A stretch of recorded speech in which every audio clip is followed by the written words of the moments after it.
I drove up to my property and froze in shock. Where was the empty land I bought 3 years ago? Right in front of me stood a brand new house, 2 stories high, with a wide porch and even a mailbox with someone else's last name on it. I rushed to sort things out, but a stranger casually stepped out of the house, leaned lazily on the railing, and said, "Well, since you weren't using it, I figured it was abandoned and built a house here. Now it's my property." What the hell? But that was just the beginning. What happened next turned everything upside down. But let's start from the very beginning. My name is Mark Wilson, and I've always dreamed of having my own little retreat away from the hustle and bustle of the city. A quiet, cozy piece of land surrounded by trees, where I could build a house, drink my morning coffee on the porch, and listen to the birds sing. A few years ago, I finally made that dream come true. I bought the perfect plot of land outside the city. Small but picturesque, with tall pines lining the perimeter and a smooth, open meadow in the center. It was exactly what I wanted. I wasn't in a rush to start building. I wanted to plan everything carefully. Every now and then, I'd drive out there to walk the property, clear away dry branches, admire the sunset, and breathe in that distinct, fresh scent of earth after the rain. This place was mine. I knew every inch of it. But that day, when I turned onto the familiar road, it was like a lightning bolt hit me. There was a house on my land. A house. New. 2-story. With a wide porch, glowing windows, a neatly trimmed lawn, and a stone pathway leading straight to the front door. To the right of the entrance, there was a mailbox with a last name I had never seen before. Davidson. I slammed on the brakes, feeling a wave of confusion morph into an icy dread in my chest. Was this some kind of joke? I stepped out of my car, eyes locked on the house, and slowly walked toward it. My heart pounded. How was this even possible? Had the builders made a mistake?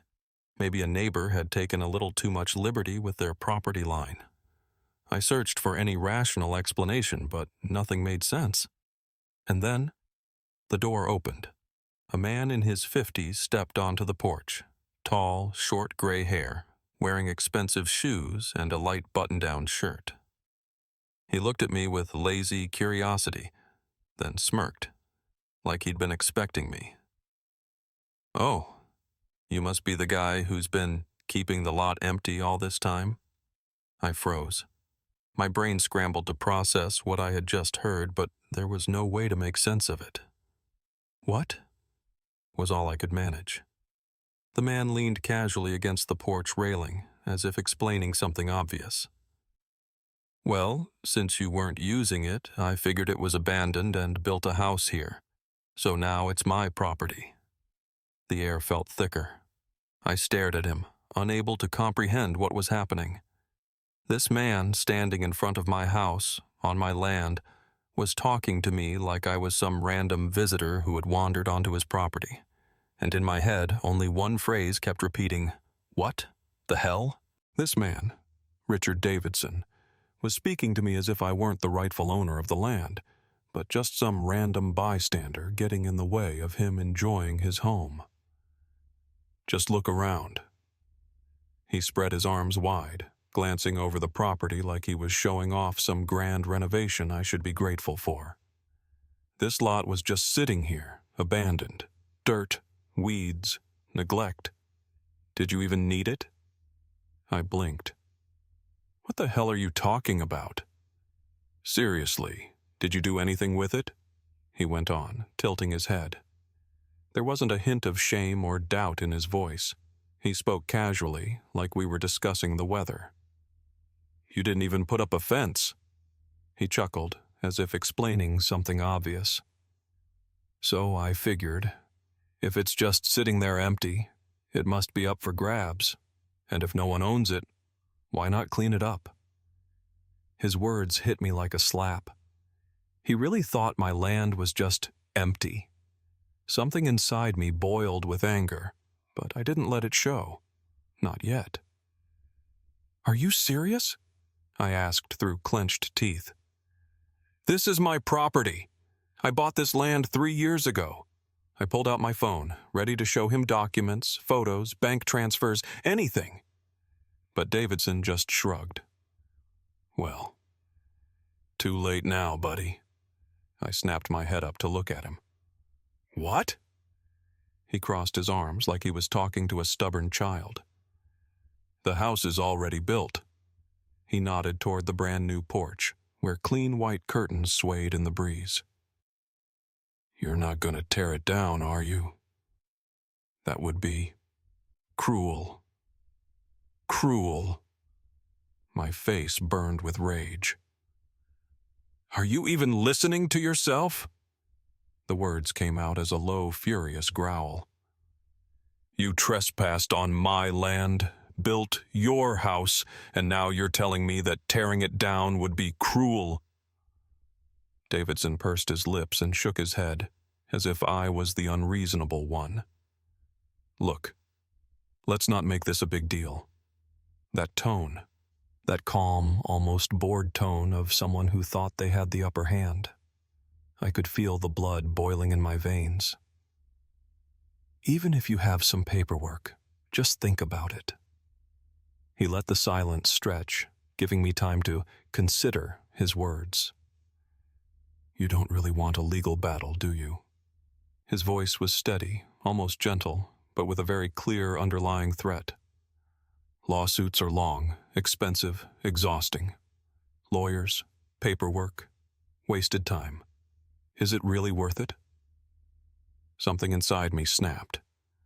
This wasn't just about stealing my land. He was playing me. He was pressing down, making it clear that he had already won, like I had no choice. So let's keep it simple. He smirked, shoving his hands into his pockets. Just sell me the land. I gripped my phone so hard my fingers went numb. What? Yeah. He nodded as if it was the most reasonable idea in the world. For a symbolic price. Then he winked, like we were old pals making a friendly deal. A sharp pulse pounded in my temples. This bastard. He actually thought I'd say yes. He built on my land, claimed it was up for grabs, and now he expected me to sell it to him for pennies, like it was a favor? I felt my fists clench, my breath tighten, my face heat up with fury. But I didn't let the rage take over. I wouldn't let him control the situation. I wouldn't waste my energy on useless arguments. It was time to act. I didn't give Davidson a single day to breathe. The next morning, at the crack of dawn, I was already sitting in my lawyer's office. In front of me lay a thick folder packed with my documents, contracts, deeds, cadastral maps, receipts, every single piece of paper proving that this land belonged to me and only me. I could feel the fire burning inside me. This was no longer just about getting my land back. This was principle. As my lawyer started digging into the case, the sheer level of fraud Davidson had pulled off made my blood boil. I had to take a deep breath, multiple times, to keep from flipping the damn desk. Davidson hadn't just stolen my land, he had planned everything in advance. He forged documents claiming to the land registry that the lot was abandoned because no one had been there for years. He exploited bureaucratic loopholes to fabricate ownership rights. He even got water and electricity hooked up, using fake paperwork and claiming he had acquired the land through a verbal agreement. I slammed my fist on the table. That bastard had tried to legitimize his theft. The trial, a spectacle of exposure. When I walked into the courtroom, Davidson was already seated at his table. He didn't look worried. If anything, he looked relaxed. One leg crossed over the other, idly bouncing his foot, his expression lazy as he glanced at the judge, completely convinced the verdict would go his way. I sat across from him and met his gaze. He smiled. Arrogant prick. He actually thought this wasn't over. The judge called the court to order. My lawyer stood up and calmly handed over the folder of documents. All legal ownership of this land belongs to my client. Here are the purchase contracts, land registry records, and tax receipts. Everything confirms that my client bought this property 3 years ago and has been its sole owner ever since. The judge accepted the folder and began flipping through the pages. I stole a glance at Davidson, still calm. But then, the judge's eyes hardened as he looked up.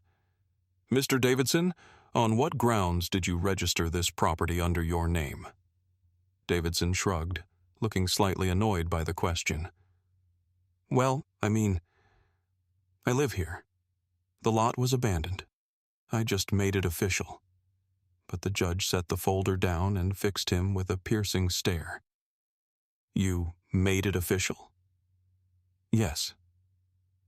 "Then why do these records show that you applied for ownership only 3 months ago, not 3 years?" I saw it. A flicker of panic in Davidson's face. "Gotcha." The judge pressed on. "You claimed the land was unclaimed, yet taxes were paid on it for 3 consecutive years by the rightful owner. How could it be unclaimed?" Davidson leaned forward slightly. The confidence was starting to crack. "Well, maybe it was just an error in the database. I don't know." The judge cut him off, his voice sharper now. "An error? In the land registry? In the tax system? In the judicial database? In 3 separate institutions at once?" Davidson blinked. His fists clenched on the table. His brain was scrambling for a way out. But the judge wasn't finished. He unfolded another document. "Here is the official statement from the registration office. You used falsified paperwork. You manipulated legal loopholes to fabricate ownership. You fraudulently connected utilities by misleading service providers." Boom. Boom. Boom. Every word shattered Davidson piece by piece. His face turned red. His eyes darted around, searching for anything that could save him. And then he snapped. "I've been living here for 6 months!" He shot to his feet, his voice shaking with hysteria. "This is my home, my life!" He waved his arms wildly, shouting, trying to drown out the truth with sheer volume. "You just want to throw me out on the street? For what?" But the judge remained unshaken. He didn't raise his voice, didn't even flinch. He simply glanced at the bailiff, then turned his gaze back to Davidson. "Your life is someone else's property." He flipped to the final page of the case file. "And you unlawfully invaded it." Silence. I watched as Davidson's shoulders slumped, his fingers clenched against the table. And finally, he understood. He had lost.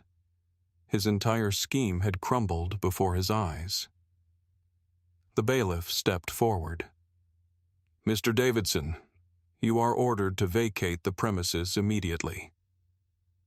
For a moment, he just sat there, chest heaving, eyes darting between the judge, my lawyer, me. His gaze lingered on the folder that had destroyed him. Then, without another word, he shoved back his chair, spun around, and stormed out. Our eyes met for a split second. The smugness was gone. The arrogance had vanished. All that remained was blind, seething rage, and the bitter realization that he had been completely defeated. I finally took a deep breath. Justice had been served. The court rules in my favor. Davidson's entire scheme, his forged documents, false claims, and manipulations, collapsed like a house of cards against the weight of actual evidence. The judge wasted no time delivering the verdict. Davidson was ordered to vacate my land immediately.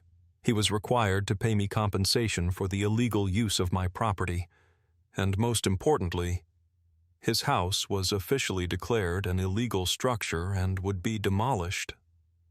I heard a sharp intake of breath beside me. Davidson stood pale as a ghost. Just yesterday, he was laughing in my face, convinced he had already won. But now he realized it was over, and yet the best part was still to come. Exposing the fraud. After the trial, I had a conversation with my lawyer that revealed something truly interesting. Davidson wasn't some amateur con man. This wasn't the first time he had tried a stunt like this. It turned out he had a history of attempting to privatize other people's land, using the same legal loopholes. He would find temporarily unoccupied lots, forge ownership papers, and claim them as his own. Sometimes he managed to negotiate with the real owners. Sometimes he flipped the land to third parties before getting caught. But this time, he messed with the wrong person. His entire scam had just been destroyed. And yet, even after losing in court, he refused to leave voluntarily. The final nail in the coffin. The very next day, the bailiffs arrived. A black SUV with blue flashing lights, several uniformed officers, official court orders in hand. I stood back and watched as they marched up to Davidson's stolen home and informed him, "You are required to vacate the premises immediately." He still tried to argue. "You have no right. This is my home." But one of the officers silently handed him the court ruling. "This house was built illegally. Your registration has been revoked. You have 10 minutes to gather your belongings." Davidson turned to look at me, and for the first time, I didn't see arrogance or defiance in his eyes. Just pure, raw realization, an animalistic understanding that he had lost. 20 minutes later, his belongings were stacked in boxes on the curb. The house doors were sealed shut. And a few hours later, the bulldozers arrived. I stood with my arms crossed, watching as his trophy house was reduced to rubble. The crack of wooden beams, the clouds of dust, the metallic crash of collapsing walls. Everything he had built on my land was being obliterated. The final word. When it was all over, I slowly walked up to Davidson. He stood by his boxes, face red with anger, fists clenched at his sides. I glanced at the freshly leveled ground where his stolen house had once stood and said calmly, "So, does it look like an empty lot now?" His hands tightened into fists. For a second, he bit his lip as if he wanted to say something, but he didn't. He turned around and walked away. My land was mine again.